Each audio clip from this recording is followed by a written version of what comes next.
La radio du Salon de la Radio 2016. Génération Jeune Talent.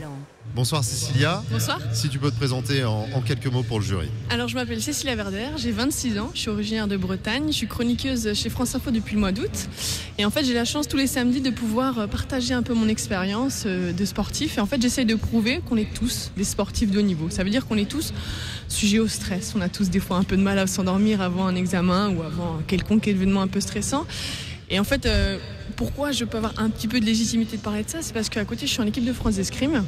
C'est ce qui me prend pas mal de temps. Et voilà, donc j'ai la chance tous les samedis de pouvoir un peu partager mon expérience ou raconter ce que les gens m'ont raconté, ce que les sportifs de haut niveau m'ont raconté. Et voilà, c'est juste partager des bons moments comme ça. Donc une chronique plutôt consacrée au sport et au corps, si j'ai bien compris. 2 minutes pour convaincre. Alors je dois faire un petit lancement, Rémi, je vais essayer de pas me rater. Cécilia Verder, vous allez nous parler de la magie du corps humain aujourd'hui. J'ai envie d'aller aux toilettes. Je suis désolée, mais c'est le stress. Enfin, plutôt la magie de mon corps qui parle.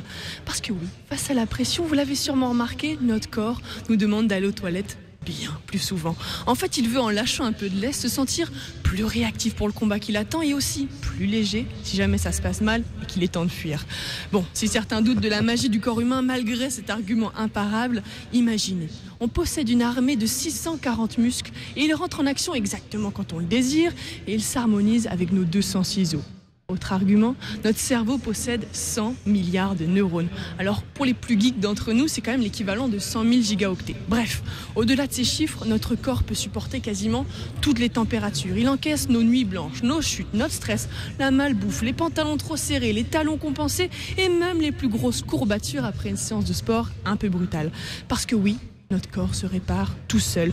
Nos cellules, elles sont continuellement renouvelées. En fait, se remettre à neuf comme cela, aucune machine n'en est capable. Enfin, notre corps est magique, encore faut-il l'entretenir. C'est vrai, donnons à notre corps ce qu'il y a de mieux. Et William Shakespeare disait « Mon corps est un jardin, ma volonté, son jardinier ». Et en fait, cette volonté, elle repose sur 3 piliers. Déjà, le sommeil.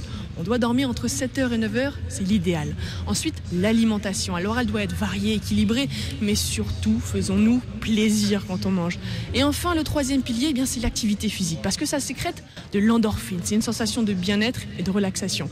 Bon, si vous aimez pas le sport, on peut chanter. Ça mobilise déjà 300 muscles. En fait, la magie de notre corps, elle est entre nos mains. Dans les années 80, les scientifiques pensaient que tout était écrit dans la naissance, mais en fait, notre génétique, elle ne pèse qu'à 15% sur notre santé. Alors, à nous de jouer les bonnes cartes, d'adapter notre mode de vie, de chercher à comprendre notre corps quand il donne quelques cris d'alerte. Alors n'oublions jamais, notre corps est magique et courageux.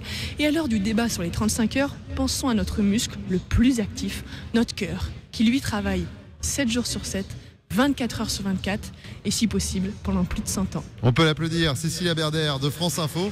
Je viens d'apprendre 2 choses, il faut dormir entre 7h et 9h. Alors pour ça... En ce qui me concerne, c'est mort depuis longtemps. C'est pour ça que je n'ai pas les 100 milliards de neurones. Cécilia qui va vous rejoindre tout de suite, Rémi, pour la suite de ce concours Jeune Talent de la radio et de la télé dans la catégorie chroniqueuse et chroniqueur en direct sur la radio du Salon de la Radio. Absolument, alors on peut doublement l'applaudir Cécilia parce que effectivement elle est chroniqueuse sur France Info depuis peu, mais elle est toujours championne d'escrime. C'est-à-dire que là tu reviens d'une compétition d'Athènes. Ne serait-ce que ce week-end. Exactement, voilà. J'ai un peu de fatigue dans les jambes parce que voilà, on rentre d'Athènes, on est rentré ce matin et ça s'est très bien passé. C'est vrai que j'aime pas trop, enfin je suis jamais très à l'aise de parler d'escrime. On a réussi à qualifier l'équipe de France pour les Jeux Olympiques de Rio. Ça peut s'applaudir aussi. Au-delà de ça, voilà, c'est un projet collectif qui me tenait à cœur et voilà, donc on a toutes nos chances, donc ça fait du bien. Et ce qu'il faut aussi expliquer au jury et au public, c'est que tu es vraiment légitime pour être chroniqueuse sur France Info, puisque tu as fait une école de journalisme. Exactement, j'ai fait Sportcom, qui est en lien avec le CFJ, et j'ai fait le master à l'ESJ Paris aussi. Absolument. Alors maintenant, les questions du jury. Qui veut commencer ? Alors Arnaud, puisqu'il a le micro. Arnaud Hanbic de Médiamétrie. Oui, Cécilia, une petite question. Tu as le choix entre une médaille d'or au prochain JO en escrime ou présenter le JT de France TV de 20h pendant les 20 prochaines années. Tu choisis quoi ? La première option. Parce que pour l'instant, c'est ce qui me prend une 30aine d'heures par semaine. Et je m'entraîne matin, midi, soir. Et tout est axé là-dessus. Voilà.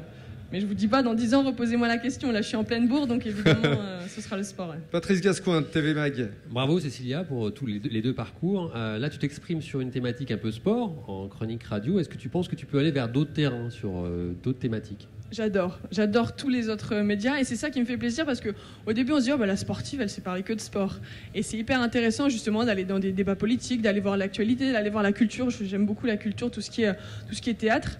Donc bref voilà, j'aime aussi. Bon, pour l'instant France Info m'a proposé de parler de sport mais je suis en train de leur émettre l'idée que je peux parler d'autres choses et ils voient que j'en suis capable. Donc là c'est un vrai challenge et c'est intéressant de pas simplement avoir la casquette sportive, ça me plaît aussi. Ouais.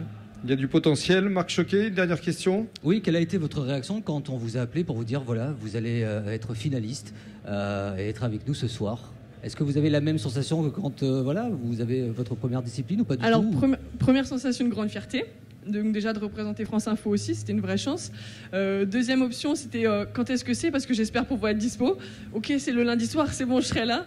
Après, troisième émotion, c'était Cécilia, tu as déjà le week-end à Athènes à gérer parce qu'il y avait la qualification olympique en jeu. Et dès le lundi matin, tu vas être à fond. Donc ça, c'était clairement, j'avais 2 compétitions en 3 jours. Demain matin, je vais apprécier pour avoir un peu de sommeil en plus. Mais voilà, c'était beaucoup d'émotions, de fierté. Et une grande ambition, donc c'est ce qui rythme mes objectifs dans toute la vie, donc c'était une grande chance d'être là. Ouais.